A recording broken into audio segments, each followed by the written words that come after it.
Hey guys, this is Mrs. Lane, and I just wanted to check in and see how you were doing. I hope you're doing well, and walk you through the reading choice board that you're going to be working from this week. It's called Adventures in Reading, and it says choose any two boxes on the choice board to do this week, and be sure to submit what you do to your fifth grade Google Classroom.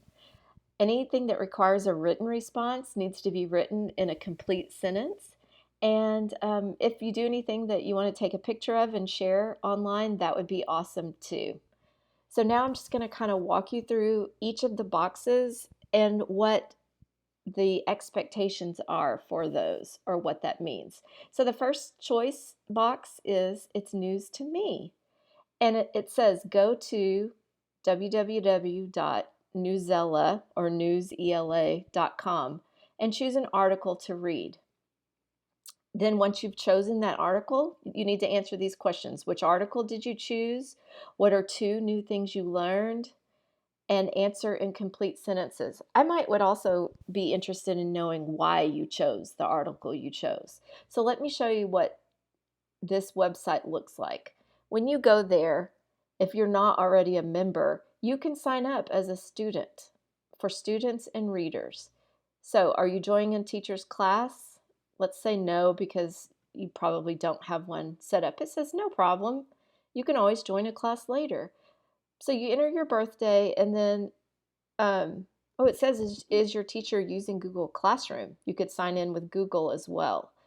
Once you get signed in, this is what the website looks like.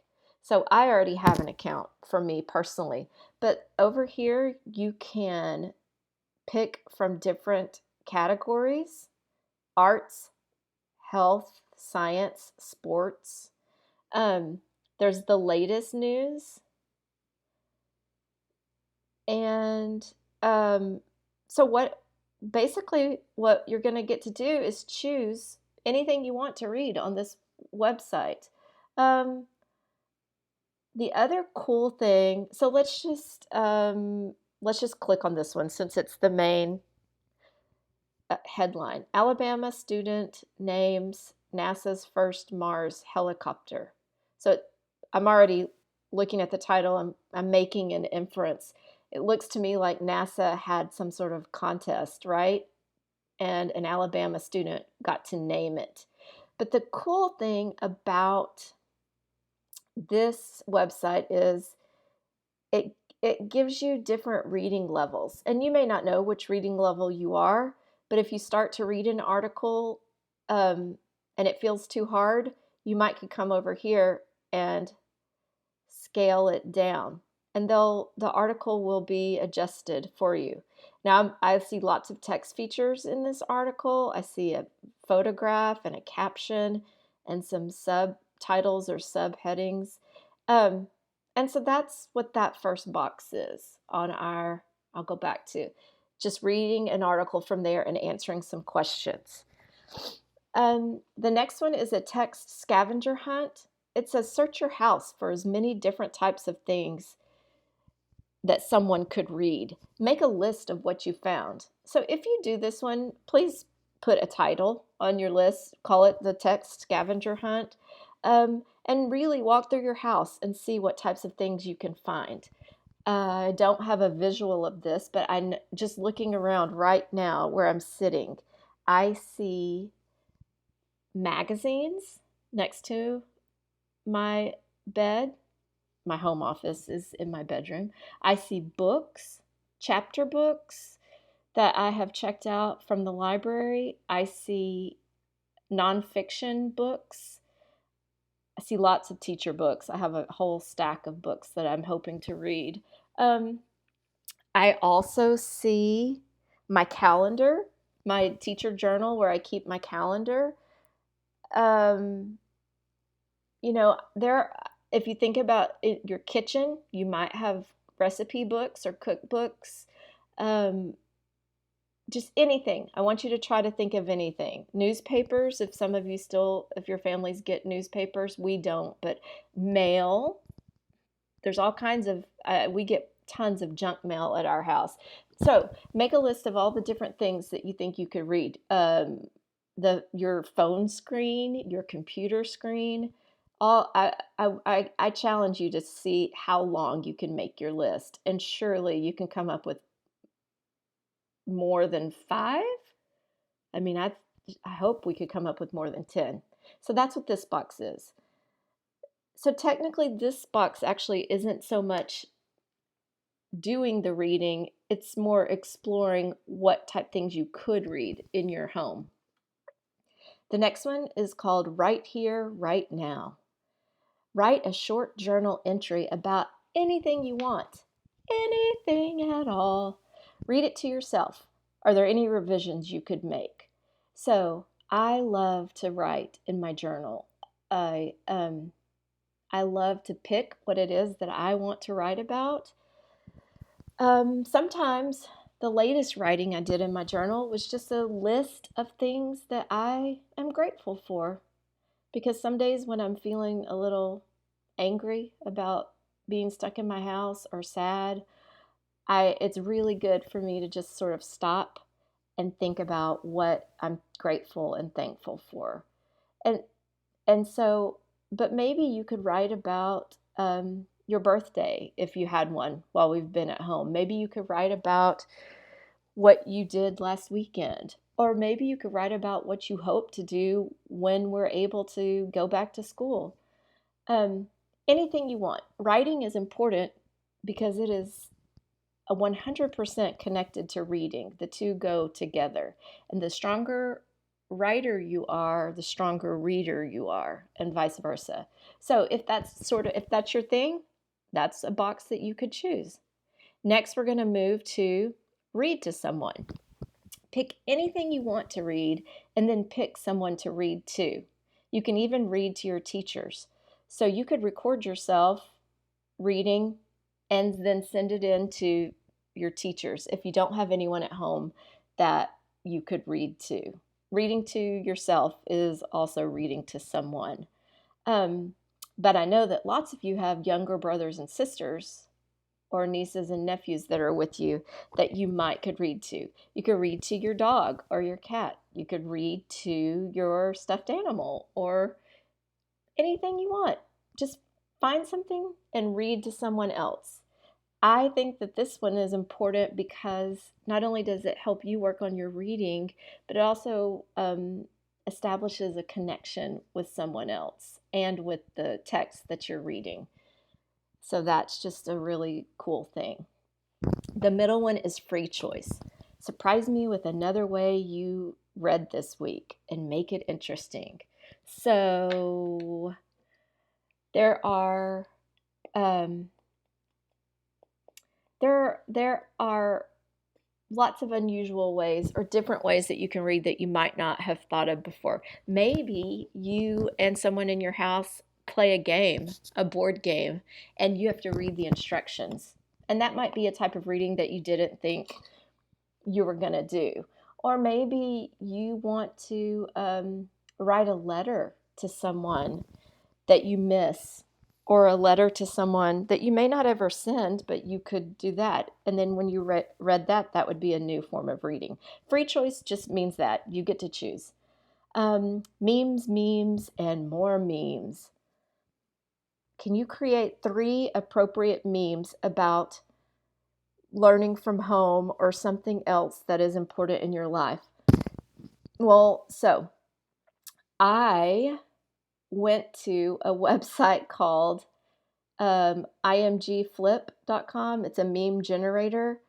And I picked this picture. I didn't upload it, but you can upload pictures yourself. But I love Yoda and I love Star Wars, so I made the meme, learn at home, you will. I don't have a good Yoda voice, but you get the idea. Um, so if you want to choose this box, you can go to the meme, create a meme. And it says create 3. And so once you've created I think you have to create an account to be able to download it, but you could also screenshot it probably. if you wanted to submit those to your teachers, and just make them appropriate, but try to be as clever and humorous as you can. And I'm not going to lie, when I went to go make the meme today, it was challenging, only because there's so many pictures to choose from, and I have so many different thoughts about learning from home or other important things that are going on in my life. But so that one might be fun just because of the challenge. And again, it involves reading and writing, which are skills that we need to constantly be working on. The next one is called TV text time. And so it says, do you know how to turn on closed captioning on your TV?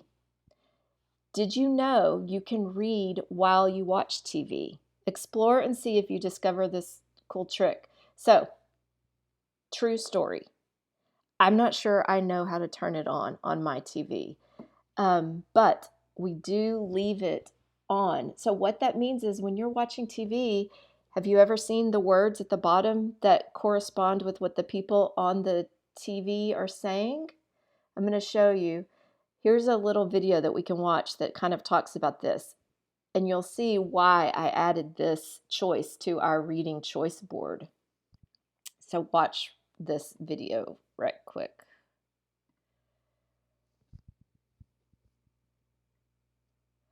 Oh, we can't hear him.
So that little video showed how leaving the captions on while you read will help your reading improve.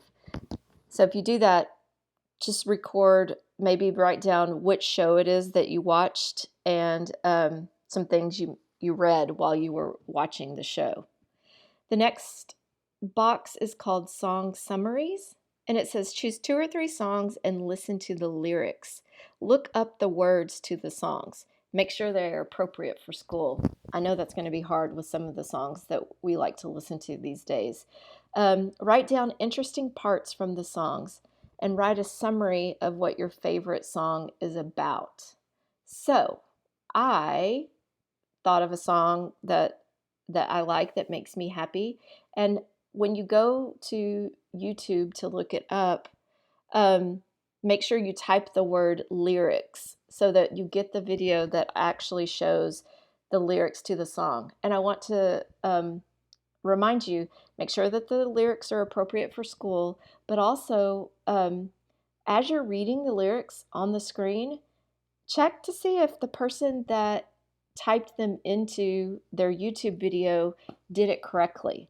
Because I promise you, there are so many mistakes. People make mistakes with how to spell the word your, Y-O-U-R, Y-O-U, apostrophe R-E. See if you can find any like edits or revisions to make. But here's what I'm talking about. I love this song. So I typed it in, and I'm going to listen and look up the lyrics, and then I'm going to write down interesting parts from it and a summary of it.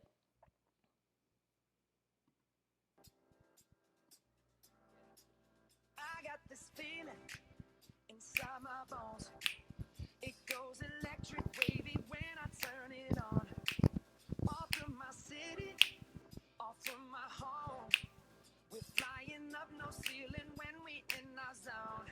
I got that sunshine in my pocket, got that good soul in my feet. Feel that hot blood I can't take my eyes off of it, moving so phenomenally. You gon' like the way we rock it, so don't stop.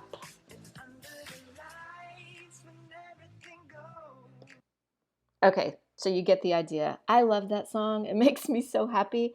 And so I would listen to the song, I would watch the words, which are called the lyrics, and I would write down interesting parts from the song. I love so from that song I might would write one of my favorite parts is when the song says, I got that sunshine in my pocket. Got that good soul song. See, this is where I get confused. Um, and I would talk about what I thought that that meant. And I think a summary of that song would be dancing makes people happy and feel good. And that's an okay way to be. And I think especially now we need to find some good songs that make us want to dance. The last box is genres galore. And I hope that you know what the word genre means. Um, and it says, what is your favorite genre to read? Find something to read on myon.com from your favorite genre and then share what you read. So, as a reminder, I Googled types of genre or genres of books, and this is just a teacher's Weebly page that I found, Mrs. Meredith's Language Arts. She's a sixth grade teacher, but that's okay because you guys are practically sixth graders. OMG. Um, so, you know that there are two main types, nonfiction, fiction. Think about which type is your favorite to read within those. Mysteries, legends, poetry, historical fiction, fairy tales, fables, tall tales, science fiction, informational. I love, that's probably one of my favorites lately. Myth, biography, fantasy, folk tales, and autobiographies. So, if you're not familiar with what those are, you can find a web page like this and just review and familiarize yourself. But then you can go to Myon. I was already in Myon. Don't make me have to. Nope, that was where I was doing my search. Let me go back in. So when you go into Myon, you can go to library and do a search. And look, if I said that if mystery was my favorite, I can do a search. 130 books come up. And then you can find something. Oh, I love Bermuda Triangle and ghosts and haunted houses. Maybe I do like mystery more than I thought. Or maybe I like fantasy, right? Look, 20 things come up. Now sometimes it's going to come up because it just has the word fantasy. But these discover gnomes, halflings, and other wondrous fantasy beings. That's absolutely fantasy. Um, wow. What's another one? Oh, I do like poetry. So let's see what happens when I do that. Look, even Mayan has poem books that you can read. Here's one about how to write cool poem books. So would that actually be poetry or would it be informational? You tell me. All right, so um, that's what this choice board is like. And I appreciate you listening to me for this whole time. I know I talked a lot, but I think this is going to be fun. I think it's going to be a really cool way for you to see all the different ways that you can read and write at your home that aren't just textbooks or things that are assigned to you. Like you get to choose. It's your choice. And the more you read, the smarter you will be. So challenge yourself every day to do some sort of reading and reflecting. And that's it. Just let me or any of your teachers know if you have any questions, okay? Can't wait to see what you come up with next week. Thanks so much, guys. Bye.